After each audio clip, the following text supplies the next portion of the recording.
My sister discovered I have $12 million after snooping on my laptop.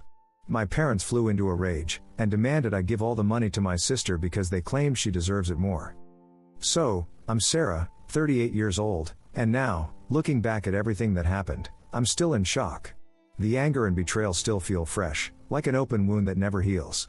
But I need to tell this story, to unburden myself, to understand that I'm not the one at fault in this situation. My family used to be an ordinary family. Not too close, not too distant. My parents had been married for 10 years when I was born. I was their planned child, carefully conceived, welcomed into this world with joy and excitement. My early years were filled with gentle memories, Dad taking me fishing on Lake St. Clair on weekends, Mom reading me stories before bedtime. Not the perfect Brady family, but we were a solid unit. Then came a night when I was 8 years old, and everything changed. I remember Aunt Kelly waking me up at 2 in the morning, telling me to pack my things because Mom was in the hospital. My sister, Rachel, was being born 2 months early. Something's wrong, Aunt Kelly whispered on the phone when she thought I couldn't hear. It's serious. In the weeks that followed, life became a blur of hospital visits and hushed conversations. Rachel lay in a glass box, tiny as a doll, surrounded by tubes and machines.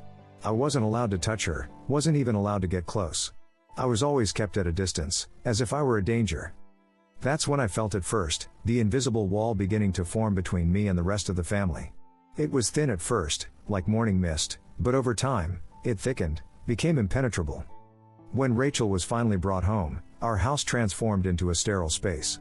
Mom became obsessively germaphobic to an extreme degree. I'm not exaggerating when I say she used industrial-grade disinfectants throughout the house. There were hand sanitizing stations in every room, and cleaning happened constantly, without pause. The smell of bleach was so strong that even now, decades later, I still feel uncomfortable when I smell it. But what really hurt was how I was treated. Whenever I showed the slightest sign of illness, a sneeze, a mild cough, I was immediately shipped off to Grandma Marie's or Aunt Kelly's.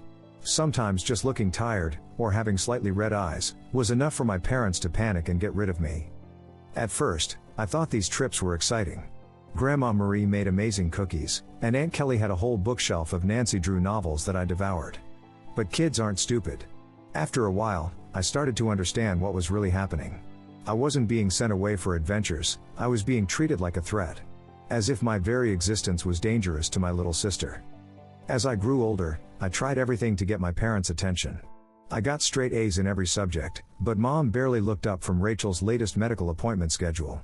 I won first place in the science fair with a project on renewable energy, but Dad only cared about whether I could store my display board in the garage because Rachel seemed to be allergic to cardboard dust, though I'm not sure that's even a thing. The worst incident happened when I was 12. I had practiced for months for the school talent show, teaching myself to play bridge over troubled water on the piano. Yes, a bit cliché, but I had poured my heart into it. The night of the performance, Rachel had a slight fever, 99.1 degrees Fahrenheit, just enough for my parents to stay home with her. Not a single family member came to see me perform. But just 2 weeks later, the entire family, including both sets of grandparents, showed up in full force for Rachel's flute solo, a 15-minute performance where she completely butchered hot cross buns, a song kindergartners can play. And so the pattern continued. Rachel quickly learned how to game the system. By age 7, she had outgrown most of her actual health issues, but that didn't stop her from pretending. Fake headaches, staying home from school, feeling tired right when chores needed to be done. If there was a test she didn't want to take, Mom would call the school asking for an extension. I gradually withdrew into my own world, spending as much time in my room as possible, immersing myself in books about art history and antiques. The funny thing is that my room became a sanctuary, mainly because Rachel claimed she was allergic to the lavender spray I used in there, so it was the one place she never entered. You know what's really ironic? Part of me was even grateful when she pretended to be sick, because it meant I would be sent to Grandma Marie's, where someone would ask about my day, or actually care about what I was doing. She was the one who sparked my passion for antique jewelry. She had an amazing collection of costume pieces that she let me organize and catalog. Looking back, I think it was a foreshadowing of my future. The worst part wasn't even the blatant favoritism, but how they rewrote history to justify their actions. Rachel needs more attention because she had a tough start, they said. Sarah was always so independent, they reassured themselves. Sarah understands that her sister has special needs. No, I didn't understand. How could a child understand why having a healthy immune system made her less deserving of love? Looking back, I can see how those years shaped me. The persistent message that I was somehow unsafe or inconvenient to be around never faded, but at least it taught me self-reliance. When no one checks your homework or cares about your success, you quickly learn to be your own cheerleader. Most people either love or hate high school. For me, it was a ticket out of the suffocating family life. While Rachel was building her drama empire in middle school, I was laying the foundations for my own escape. Nothing inspires you to achieve more than knowing no one will do it for you. I became extremely organized. The hours I'd spent arranging Grandma Marie's jewelry collection taught me the value of order and attention to detail. My desk at home looked like something out of an organization magazine, color-coded notes, meticulous study plans, everything in its place. Rachel would often mock me for it, calling me Rain Man. But I didn't care. When no one's watching your failures or successes, you can do whatever you want. I joined every club I could without affecting my part-time job at Carson's Diner. Carol, the owner, became my biggest supporter, even remembering my birthday when my own parents forgot. Debate team, National Honor Society, yearbook editor, I did it all. The debate team was where I truly found my voice. There was something incredibly satisfying about dismantling someone else's argument while maintaining perfect composure. It also taught me how to negotiate, a skill I didn't realize at the time would be incredibly useful later. I was a 2-time state debate champion. My parents couldn't attend either competition because Rachel had important soccer games, despite her being a bench warmer on the C team who barely ever played. Junior year is when things got really interesting. I took the SAT and got a perfect score, a straight 1,600. Less than 1% of test takers nationwide achieve this. I remember staring at the results screen for nearly 20 minutes, believing it was some kind of error. I rushed home to share the news. I know this was stupid, I should have known better. Mom was in the kitchen, helping Rachel with her English homework. When I announced my score, Mom just said, "That's nice, honey, but could you keep it down? Rachel's trying to concentrate, she has a big test tomorrow." Rachel looked at me with contempt. "Yeah, some of us actually have to study, Miss Perfect." Mom patted Rachel affectionately on the shoulder. "Sweetie, don't stress, your sister is just a different kind of student." I still have that SAT score printout somewhere. It never made it to the refrigerator. But Rachel's C+ in English? That got prime time on the fridge, complete with a "we're so proud of you" magnet. The college application process was a solitary experience for me.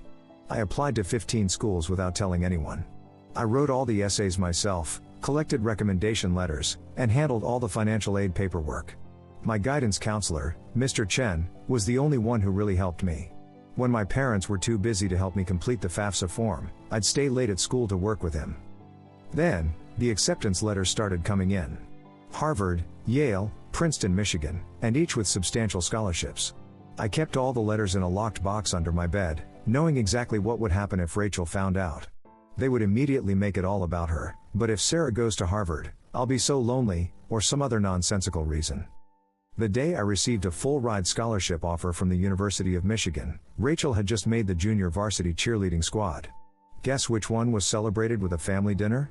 I ate microwaved mac and cheese in my room while they took Rachel to Olive Garden. But the scholarship was my golden ticket out of a house where I always felt invisible or inconvenient. Tuition, housing, and meals were all covered, along with a book stipend. The day I received the acceptance package, I went to my favorite spot in the local library, a window seat on the 4th floor overlooking the park, and cried for an hour. Not sad tears, but tears of relief. When I announced to my parents over dinner that I would be attending the University of Michigan, their reaction was typical. "Michigan? But it's so far," Mom objected. "What if Rachel needs you?" Dad worried, "I hope you're not expecting us to help financially, Rachel's cheerleading competitions are expensive." Rachel, as usual, cried. "Oh my God, finally. Can I have your room? I need the space for my TikTok videos." The summer before college, I worked double shifts at Carson's Diner to save money. Carol, that wonderful woman, always threw in extra tips and made sure I took home leftover food after each shift. She also taught me a valuable lesson: how to recognize genuine people in a world full of fakes. "Honey," she would say, "in diners as in life, the loudest people usually have the least important things to say." On move-in day at Michigan, my parents couldn't drive me because, surprise surprise, Rachel had a cheerleading competition. Aunt Kelly drove me instead, helped me set up my dorm room, and handed me an envelope with $500. "Grandma Marie wanted you to have this," she said. "She's so proud of you." I later learned she had saved that money from her meager social security checks for months. That first night in my dorm room, I promised myself I would build a life so good that being overlooked would become inconceivable. Not for revenge, not to prove anything to the family, but for that 8-year-old girl who used to be shipped off to grandma's every time she sneezed. The college years flew by in a blur of all-nighters, ramen noodles, and absolute freedom.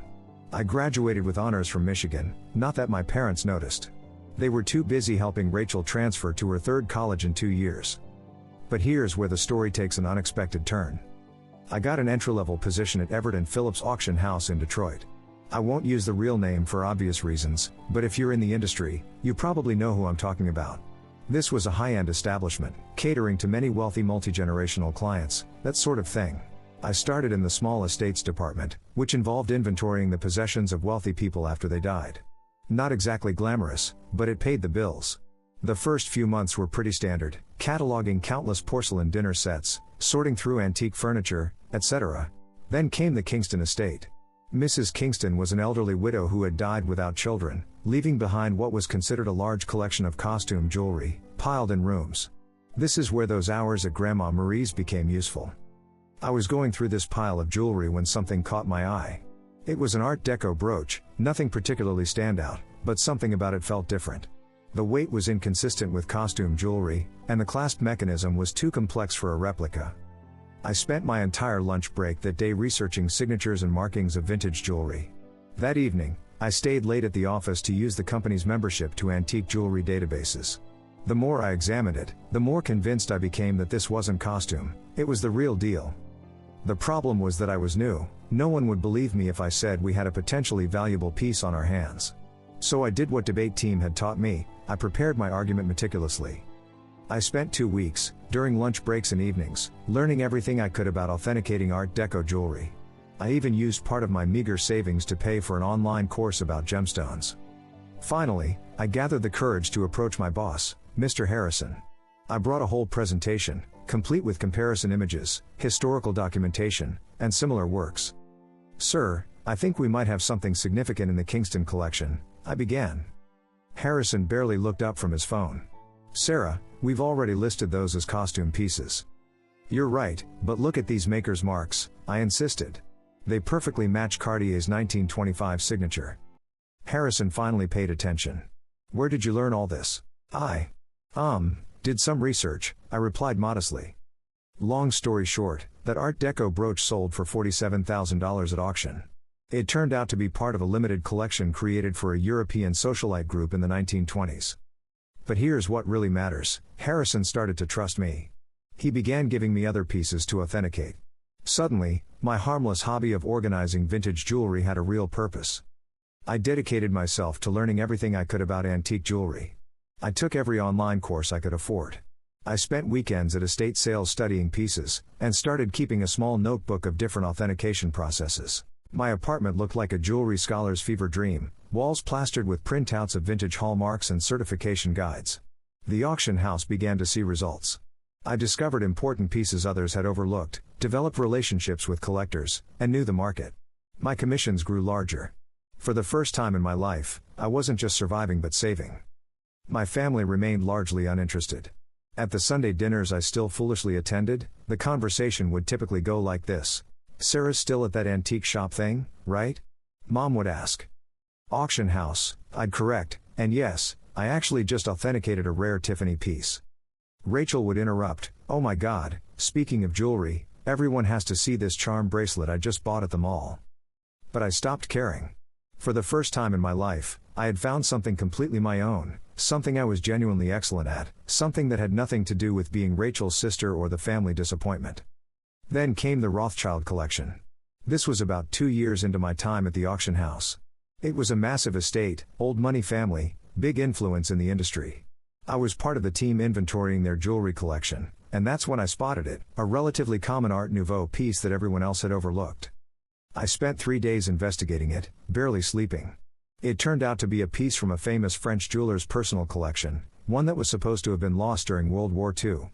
When it sold at auction for $238,000, Harrison called me into his office.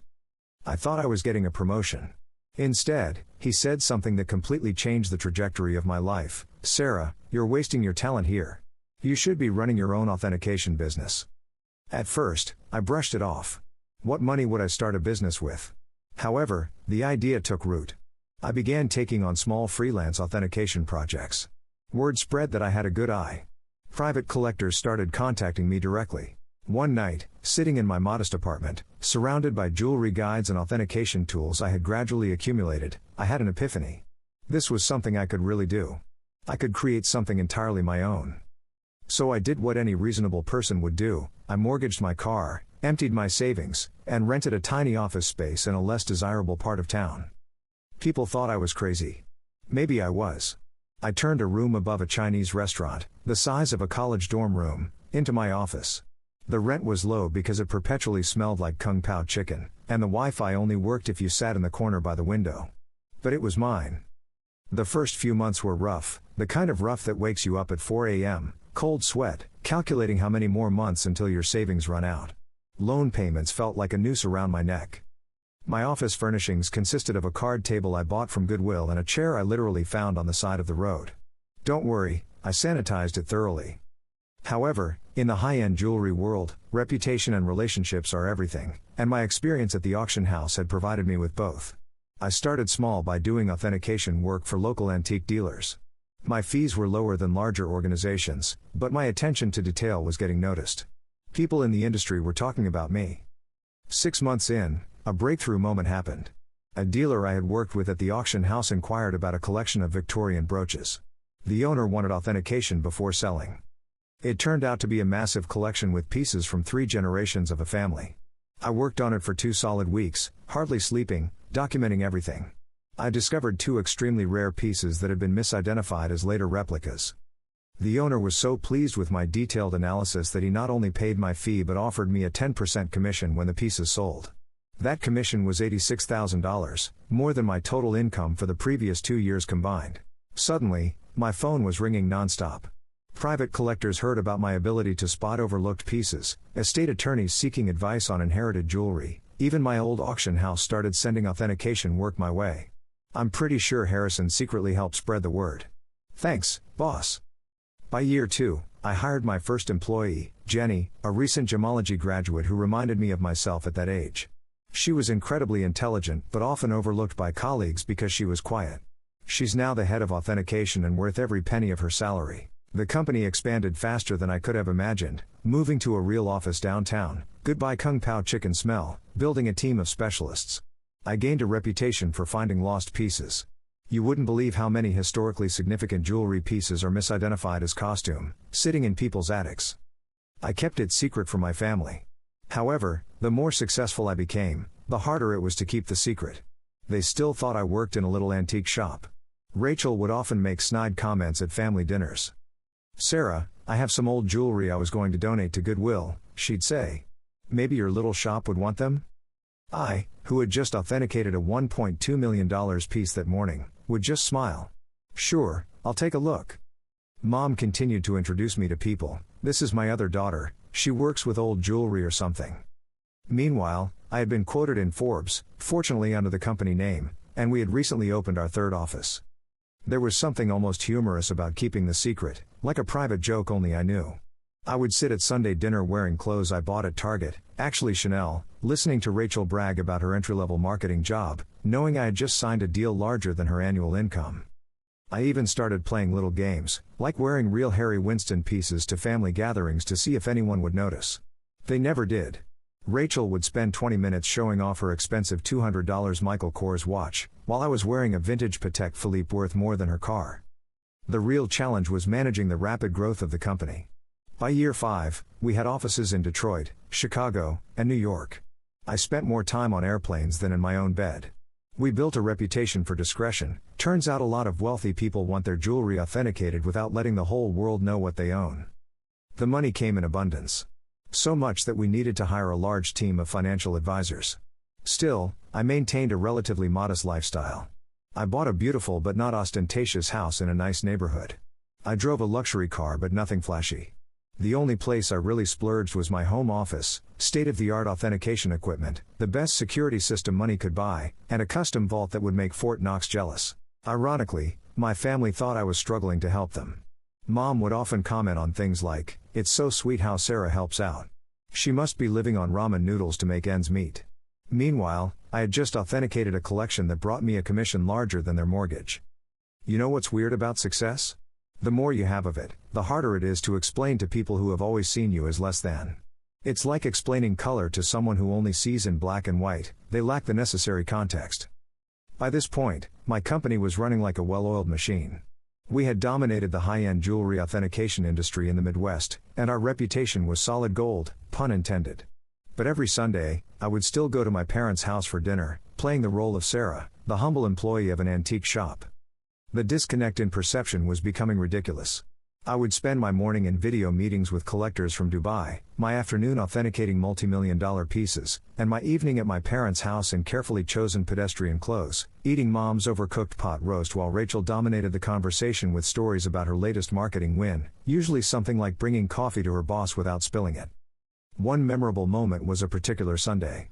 I had just closed a major deal, authenticating a lost Cartier piece that had been sitting in someone's safe for 40 years.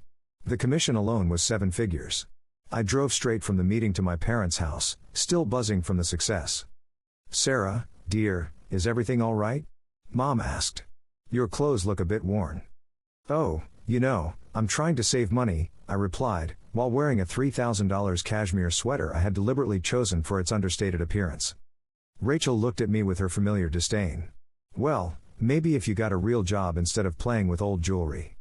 "Now, Rachel," Dad gently scolded, "be nice." Then he turned to Mom, "Not everyone can be as successful as our girl." I nearly choked on my pot roast trying not to laugh. Around this time, I started making anonymous transfers to my parents. Aunt Kelly let me know they were struggling to pay Rachel's student loans and medical bills. Mom casually announced they might have to sell the house. I couldn't let that happen. Despite everything, it was still the home I grew up in. So I arranged an anonymous monthly transfer of $5,000 into their account. When asked, I said I was contributing $1,000 by living on beans and rice. They assumed the rest came from Aunt Kelly or other family members. Rachel, of course, claimed credit for inspiring family members to help.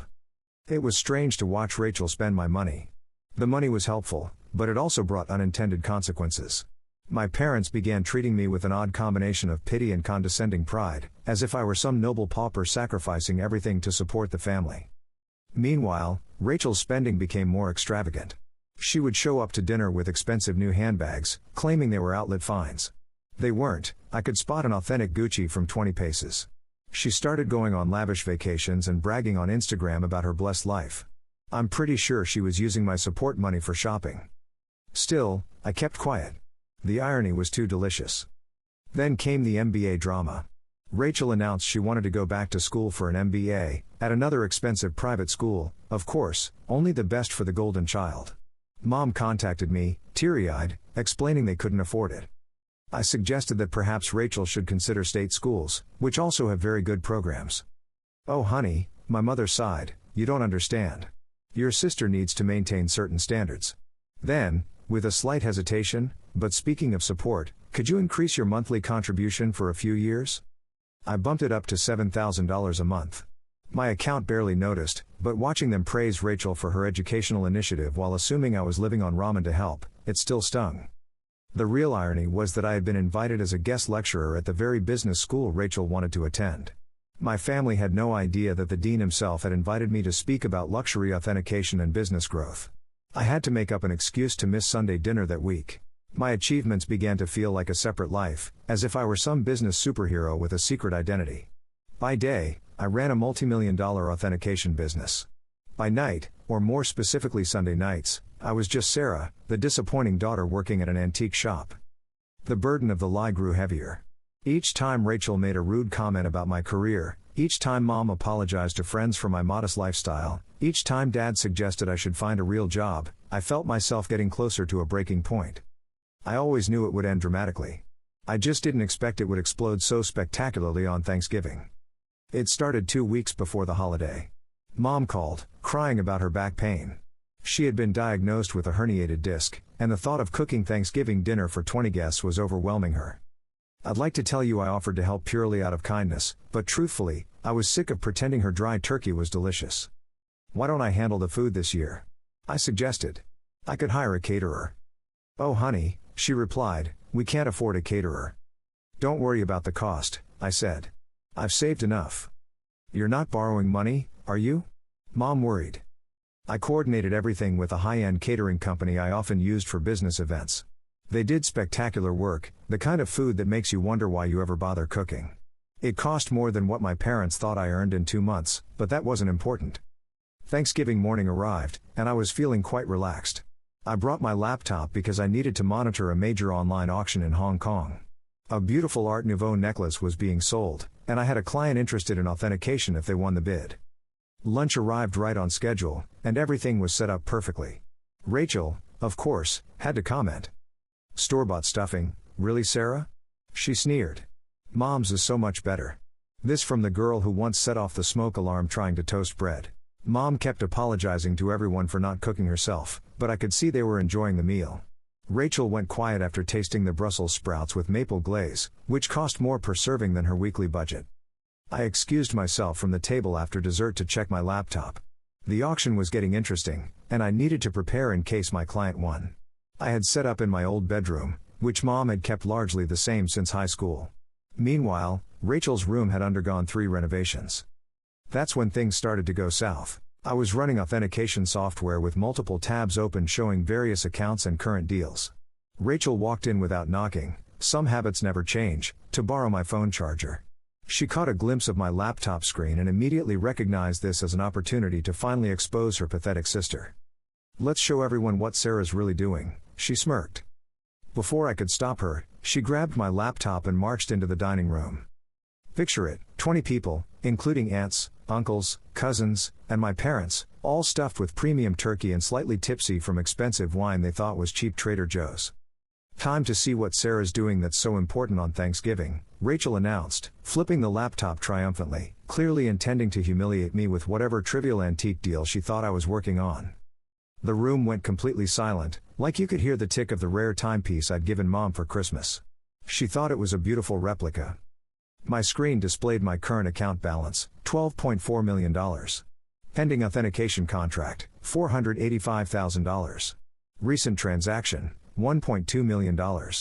Quarterly earnings report for a Hong Kong auction house, $4.2 million. Rachel's face cycled through 5 different emotions in 3 seconds. The final one landed somewhere between shock and nausea. She actually stumbled on her feet. "That's impossible," she whispered. "Rachel, honey, what's wrong?" Mom asked. She's rich," Rachel's voice trembled. "Sarah is rich." Chaos erupted. Or, if possible, the silence deepened. Then my mother started giggling. Actually giggling. "Don't be silly," she said. "Sarah works at that little antique shop." I stood up carefully, smoothing my basic cashmere sweater that cost more than their monthly mortgage payment. "Actually," I said, "yes, Mom, I own one of the largest jewelry authentication companies in the country. All these years with all those comments about my antique shop, I've been authenticating pieces worth millions of dollars. That little business that no one ever asked about has offices in 3 cities. My father choked on his wine. Aunt Kelly dropped her fork. Uncle started coughing violently. Then, my mother's laughter morphed into something else. Her face flushed then paled. She stood up so quickly her chair fell backward. "You have millions while letting us struggle?" she shouted. "Struggle?" I replied. "I send you $7,000 a month. While sitting on millions?" she screamed. "Your sister has student loans." There it was. Instead of congratulations, instead of "we're so proud of you," just anger that I hadn't given them more money. Rachel started crying, predictably, I know, sobbing about how she deserved to know and how I had betrayed the family. My father joined in. "How could you be so selfish? We're your parents, we raised you." That's when I lost it. Years of being overlooked, years of being dismissed, years of being the family disappointment, it all came rushing out. "Raised me? You shipped me off to grandma's every time I sneezed. You missed every achievement, every award, every milestone because Rachel might feel left out. You never saved a penny for my college, but took out loans for a private school, and now you're angry because I built something for myself?" The next 5 minutes were chaos. Mom yelling about family obligations, Dad shouting about ungrateful children. Rachel alternating between sobbing and demanding to know how much money I had. Meanwhile, the high-class catering staff tried to serve dessert while being incredibly uncomfortable. I grabbed my laptop, picked up my Hermes bag, which my mother had once complimented as a lovely knockoff, and walked out. Behind me, I could hear Mom discussing how to spend my money, something about Rachel's MBA and a new car. By the time I got home to my sensible car, a limited edition BMW, my phone was flooded with messages. The family group chat was exploding. Rachel had started posting on Facebook about hidden family wealth and selfish siblings. The days after Thanksgiving were like watching a tornado approach in slow motion, except the storm represented my family and the debris symbolized my sanity. Let's start with the messages. Within an hour of leaving dinner, my phone had 47 missed calls and over 200 text messages. My mother progressed through this fascinating sequence. 7:42 p.m. How dare you abandon your family like this? 8:15 p.m. We need to discuss this like adults. 9:03 p.m. Your sister deserves to share in your success. 10:30 p.m. I've called a real estate agent about houses in better neighborhoods. 11:45 p.m. Why aren't you answering?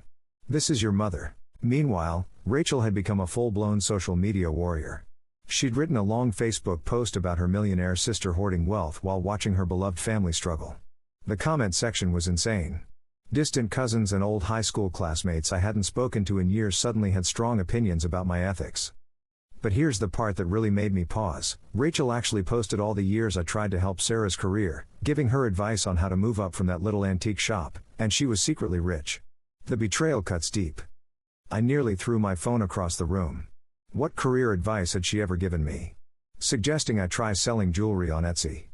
If you're not familiar with the term flying monkeys, it's when toxic family members send others to guilt trip you. Aunt Susan, whom I probably only see once every 3 years, called to inform me that family is everything.